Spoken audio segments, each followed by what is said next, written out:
ओम शांति। 17 अक्टूबर 2025 के ईश्वरीय महावाक्य है। पहले सुनते हैं मुरली के मुख्य पॉइंट्स। बाबा ने कहा, जैसे बाप सबको 21 जन्मों का सुख देते हैं, वैसे ही हमें भी बाप के सच्चे मददगार बनना है। किसी को दुख देने का भाव भी न आए। रूप बसंत बच्चे वही हैं जिनके मुख से सदा रत्न निकले, कटु वचन नहीं, मधुर बोल ही उनकी पहचान हो। सच्चा ईश्वरीय बच्चा वही है जो मन वचन कर्म से किसी को भी दुख न दे, निंदा मान अपमान सब सहन करें। गुस्सा करना, तंग करना या बदले में बोलना, यह आसुरी संस्कार हैं जो ईश्वरीय आत्मा में नहीं रहते। याद की यात्रा के बिना कल्याण संभव नहीं। जितनी याद उतनी आत्मिक शक्ति। लास्ट में बाबा ने कहा, बाप के हर शब्द को शिव बाबा का डायरेक्शन समझो, यही तुम्हें सेफ और सतो प्रधान बनाएगा। अच्छा, अब सुनते हैं मुरली को विस्तार से। मुरली का सार। मीठे बच्चे, जैसे बाप भविष्य 21 जन्मों के लिए सुख देते हैं, वैसे आप बच्चे भी बाप के मददगार बनो, प्रीत बुद्धि बनो, दुख देने का कभी ख्याल भी न आए। प्रश्न, तुम रूप बसंत बच्चों का कर्तव्य क्या है? तुम्हें बाप की कौन सी शिक्षाएं मिली हुई हैं? उत्तर, तुम रूप बसंत बच्चों का कर्तव्य है मुख से सदैव रत्न निकालना। तुम्हारे मुख से कभी पत्थर नहीं निकलने चाहिए। सर्व बच्चों प्रति बाप की शिक्षा है कि बच्चे, पहला, आपस में कभी एक दो को तंग नहीं करना, गुस्सा नहीं करना, यह आसुरी मनुष्यों का काम है। दूसरा, मनसा में भी किसी को दुख देने का ख्याल न आए। तीसरा, निंदा स्तुति मान अपमान सब कुछ सहन करना है। अगर कोई कुछ बोलता है तो शांत रहना है, हाथ में ला नहीं उठाना है। गीत में है, तू प्यार का सागर है। ओम शांति। ज्ञान और अज्ञान। तुम बच्चों में अभी ज्ञान है। भक्त लोग महिमा किसकी करते हैं? और तुम बच्चे जो यहाँ बैठे हो, तुम किसकी महिमा करते हो, सुनते हो? रात दिन का फर्क है। वो तो ऐसे ही सिर्फ महिमा गाते रहते हैं। इतना प्यार नहीं है क्योंकि पहचान नहीं। तुमको बाप ने पहचान दी है, मैं प्यार का सागर हूँ और तुमको प्यार का सागर बना रहा हूँ। बाप प्यार का सागर कितना सबको प्यारा लगता है। वहाँ भी सब एक दो को प्यार करते हैं। यह तुम यहाँ सीखते हो। किसके साथ भी विरोध नहीं होना चाहिए, जिसको बाबा लून पानी कहते हैं। अंदर में किसके लिए नफरत नहीं होना चाहिए। नफरत करने वाले कलयुगी नरकवासी हैं। जानते हो हम सब भाई बहन हैं। शांति धाम में हैं तो भाई भाई हैं।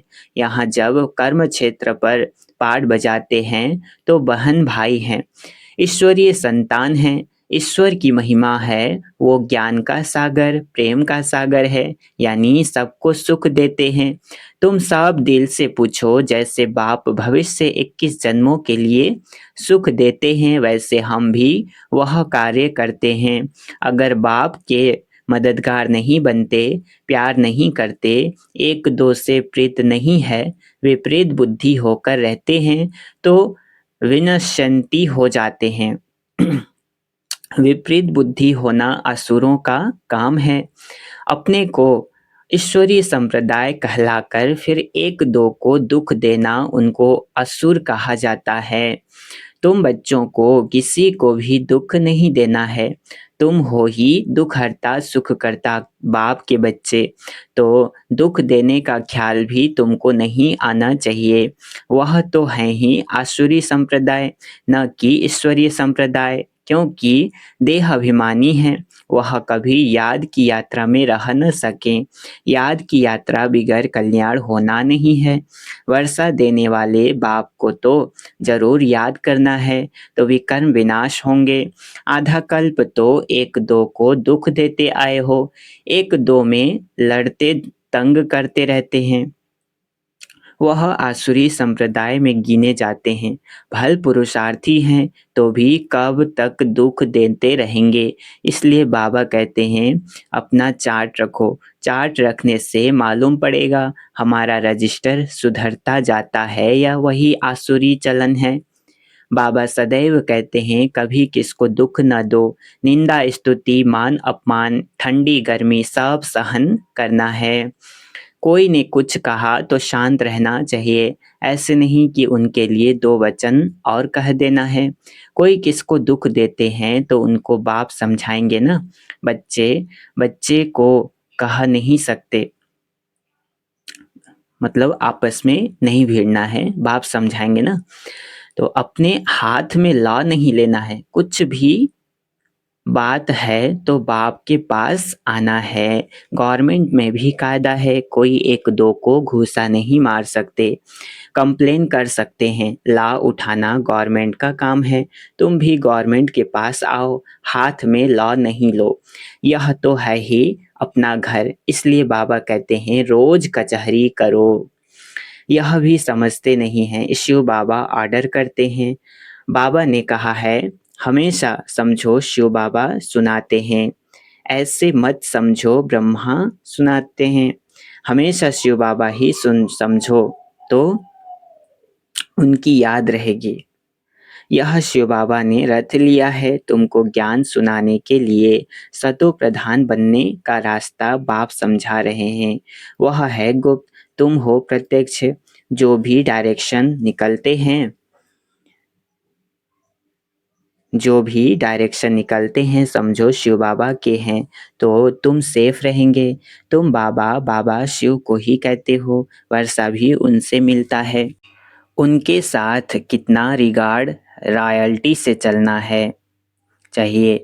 तुम कहते हो ना बाबा हम तो लक्ष्मी नारायण बनेंगे, फिर सेकंड थर्ड बने, सूर्यवंशी नहीं बने तो चंद्रवंशी बने। ऐसे तो नहीं हम भल दास दासी बने। प्रजा बनना तो अच्छा नहीं। तुमको तो यहाँ दैवी गुण ही धारण करने हैं। आसुरी चलन तो नहीं होनी चाहिए। निश्चय नहीं है तो फिर बैठे बैठे यह कह देते इनमें शिव बाबा आते हैं, हम तो नहीं समझते। माया का भूत आने से आपस में ऐसे कह देते। आपस में आसुरी स्वभाव वाले मिलते हैं तो फिर ऐसे बोलने लग पड़ते हैं। आसुरी बातें ही सुख मुख से निकलती है। बाप कहते हैं तुम आत्मा रूप बसंत बनते हो। तुम्हारे मुख से रत्न ही निकलने चाहिए। अगर पत्थर निकलते हैं तो गोया आसुरी बुद्धि ठहरे। गीत भी बच्चों ने सुना। बच्चे कहते हैं बाबा प्यार का सागर सुख का सागर है। शिव बाबा की ही महिमा है। बाप कहते हैं तुम अपने को आत्मा समझ बाप को याद करो। इसमें बहुत अच्छे अच्छे बच्चे फेल होते हैं। देही अभिमानी स्थिति में ठहर नहीं सकते। देही अभिमानी बनेंगे तब ही इतना ऊंच पद पाएंगे।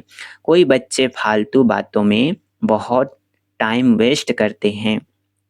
ज्ञान की बात ही ध्यान में नहीं आती। यह भी गायन है, घर की गंगा का मान नहीं रखते, घर की चीज का इतना मान नहीं रखते हैं। जबकि कृष्ण आदि का चित्र घर में भी है। फिर श्रीनाथ द्वारे आदि इतना दूर दूर क्यों जाते हो। शिव के मंदिरों में भी हैं तो पत्थर का ही लिंग। पहाड़ों से पत्थर निकलते हैं, वह घिस घिस कर लिंग बन जाते हैं। उनमें कोई कोई पत्थर में सोना भी लगा हुआ होता है। कहा जाता है सोने का कैलाश पर्वत। सोना पहाड़ों से निकलता है ना, तो थोड़ा थोड़ा सोना लगे हुए पत्थर भी होते हैं जो फिर बहुत अच्छे अच्छे गोल हो जाते हैं। वह बेचते हैं, मार्बल का भी खास बनाते हैं। अब भक्ति मार्ग वालों को कहो कि तुम बाहर में इतना भटकते क्यों हो तो बिगड़ जाएंगे। बाप खुद कहते हैं तुम बच्चों ने बहुत पैसे बर्बाद किए हैं। यह भी ड्रामा में पार्ट है जो तुमको धक्का खाना पड़ता है। यह है ही ज्ञान और भक्ति का खेल।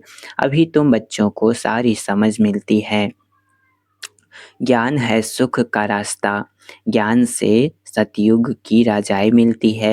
इस समय राजा रानी तथा प्रजा सब नर्क के मालिक हैं। जब कोई मरता है तो कहते हैं स्वर्गवासी हुआ। इन बातों को अभी तुमने समझा है।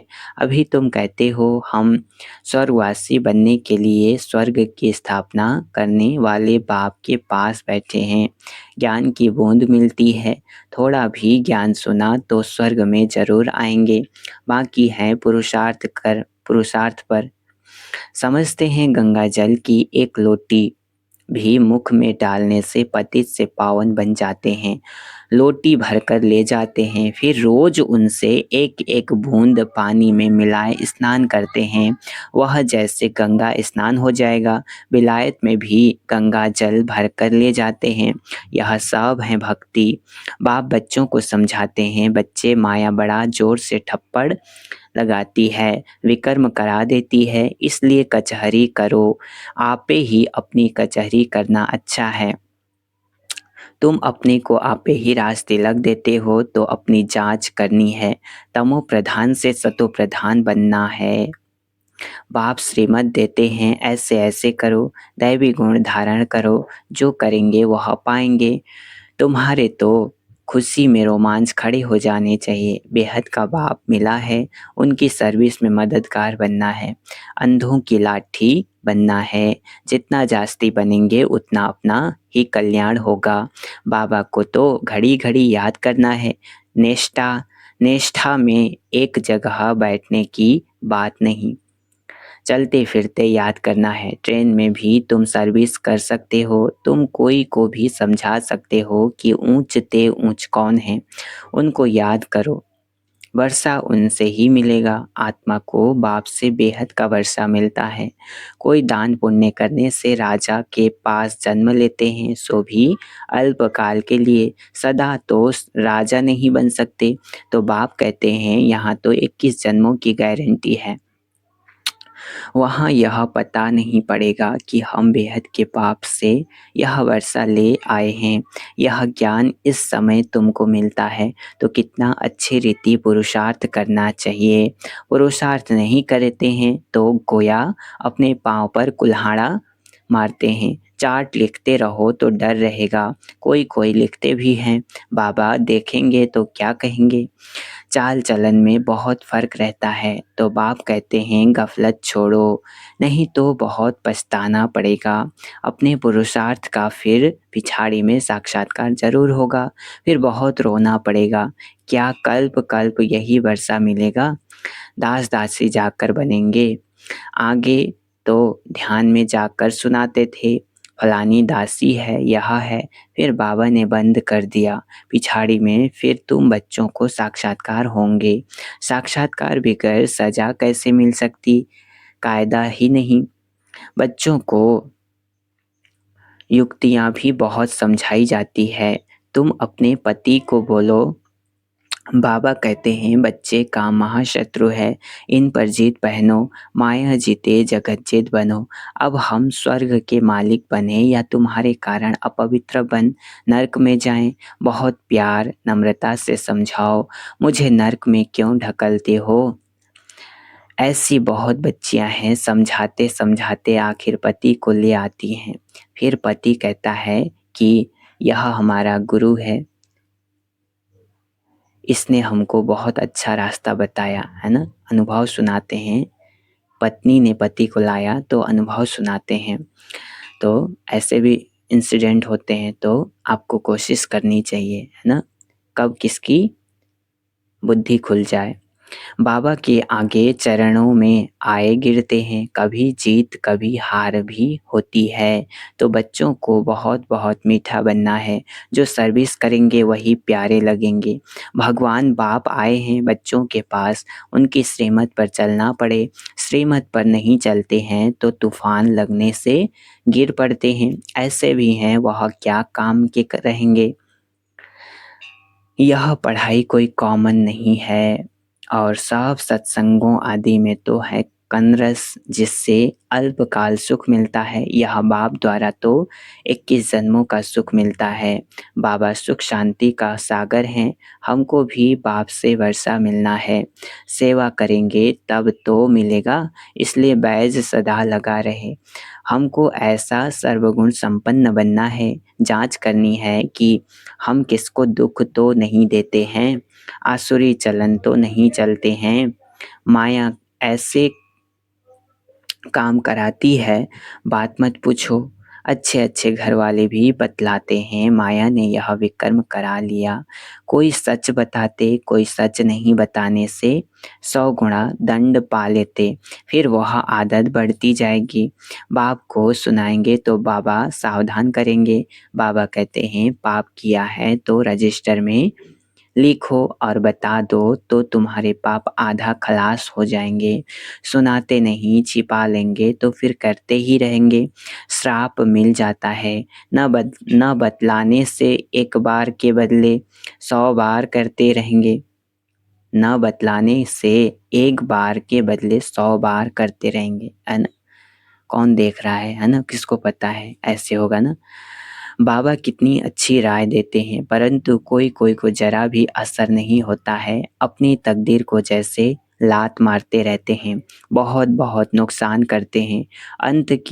अंत में सबको साक्षात्कार होगा, यह बनेंगे। क्लास में ट्रांसफ़र होते हैं तो मार्क्स निकलती है ना, ट्रांसफ़र होने पहले रिजल्ट निकलती है। तुम भी अपने क्लास में जाते हो तो मार्क्स का पता पड़ेगा, फिर बहुत जार जार रोएंगे, जोर जोर रोएंगे, फिर क्या कर सकेंगे, है ना। समय तो चला गया, रिजल्ट तो निकल गई ना, तो तकदीर में था वो ले लिया। बाप सब बच्चों को सावधान करते हैं, कर्मातीत अवस्था अभी हो न सके। कर्मातीत अवस्था हो जाए तो फिर शरीर छोड़ना पड़े। कर्मातीत अवस्था का मतलब होता है कि कुछ भी हिसाब रहा नहीं, है ना, परे हो गए, है ना। अभी कुछ न कुछ विकर्म रहे हुए हैं, हिसाब किताब है, इसलिए योग पूरा नहीं लगता है। अभी कोई भी नहीं कह सकते कि हम कर्मातीत अवस्था में हैं। नज़दीक आने से फिर बहुत निशानियां दिखाई पड़ेंगी। सारा मदार तुम्हारी अवस्था पर और विनाश पर है। तुम्हारी पढ़ाई पूरी होने पर होगी तो फिर देखेंगे लड़ाई सिर पर खड़ी है। अच्छा, मीठे मीठे सिकिल्धे बच्चों प्रति माता पिता बाप दादा का याद प्यार और गुड मॉर्निंग। रूहानी बाप की रूहानी बच्चों को नमस्ते। हम रूहानी बच्चों की रूहानी माता पिता बाप दादा को याद प्यार और गुड मॉर्निंग। नमस्ते नमस्ते नमस्ते, शुक्रिया बाबा शुक्रिया। धारणा के लिए मुख्य सार है, पहला पॉइंट, माया के वश होकर कोई भी आसुरी चलन नहीं चलनी है। अपनी चलन का रजिस्टर रखना है, ऐसा कोई कर्म नहीं करना है जो पश्चाताप करना पड़े। दूसरा, बहुत बहुत प्यार और नम्रता से सेवा करनी है, मीठा बनना है, मुख से आसुरी बोल नहीं निकालने हैं। संग की बहुत बहुत संभाल करनी है, श्रीमत पर चलते रहना है। वरदान आज का, संगठित रूप में एक रस स्थिति के अभ्यास द्वारा विजय का नगाड़ा बजाने वाले एवर रेडी भाव। क्या कहा? संगठित रूप में एक रस स्थिति के अभ्यास द्वारा विजय का नगाड़ा बजाने वाले एवर रेडी भाव। विस्तार, विश्व में विजय का नगाड़ा तब बजेगा जब सभी के सब संकल्प एक संकल्प में समा जाएंगे। संगठित रूप में जब एक सेकंड में सभी एक रस स्थिति में स्थित हो जाएं, तब कहेंगे एवर रेडी। एक सेकंड में एक मत, एक रस स्थिति और एक संकल्प में स्थित होने की ही निशानी अंगुली दिखाई है, जिस अंगुली से कलयुगी पर्वत उठ जाता है। इसलिए संगठित रूप में एक रस स्थिति बनाने का अभ्यास करो, तभी विश्व के अंदर शक्ति सेना का नाम वाला होगा। स्लोगन, श्रेष्ठ पुरुषार्थ में थकावट आना यह भी आलस्य की निशानी है। क्या कहा? श्रेष्ठ पुरुषार्थ में थकावट आना यह भी आलस्य की निशानी है। अव्यक्त इशारे, स्वयं और सर्व के प्रति मनसा द्वारा योग की शक्तियों का प्रयोग करो। आप अपनी आत्मिक दृष्टि से अपने संकल्पों को सिद्ध कर सकते हो। वह रिद्धि सिद्धि है अल्पकाल, लेकिन याद की विधि से संकल्पों और कर्मों की सिद्धि है अविनाशी। वह रिद्धि सिद्धि यूज करते हैं और आप याद की विधि से संकल्पों और कर्मों की सिद्धि प्राप्त करो। अच्छा, ओम शांति।